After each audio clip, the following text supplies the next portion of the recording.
মইতো ভালেই লাগিছে, ভালে পাইছোঁ। আগতে বহুত গাটো বহুত মানে ভাৰী ভাৰী লাগিছিলে। তাৰপিছত মানে এই গাঁঠি চাঠিবিলাক বিষাই আছিলে কিছু। আজি কিন্তু এইটো কৰাৰ পিছত বহুত পাতল পাতল লাগিছে, মানে বহুতখিনি সকাহ পাইছোঁ আৰু। Thank U.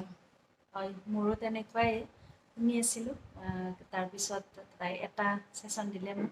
তাৰপিছতে মোৰ মানে কিছুমান সৰু সৰু মানে মোৰ গম পাইছোঁ আৰু কিবা এটা যে মোৰ ভাল হৈ আছে আৰু ভাল হ'ব। তাই কৈছে কিছুমান ব্লকেজ থকা বুলি কৈছে আৰু চাওঁ কিছুমান আশাও থাকে সেইবিলাক আৰু মানে বহুতখিনি মই ভাল পাইছোঁ আৰু মোৰ মানে অকণমান এইবিলাকৰ বিষ আছিলে, বিষবিলাক মানে ক্ৰমান্বয়ে নাইকিয়া হৈ গৈছে আৰু মানে টকা পইচাৰ ক্ষেত্ৰতো অকণমান হৈ আছিলে, বন্ধ হৈ থকা কিছুমান মানে ঠাইৰ পৰা খোল খাইছে আৰু খাব।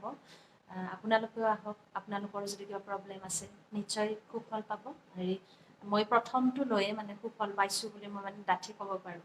গতিকে আপোনালোকেও আহক, ছেশ্যন এটা লৈ লওক, তাৰপিছত যেতিয়া প্ৰমাণ পাব তেতিয়া নিজে নিজে আপোনালোকে আহিব। ধন্যবাদ।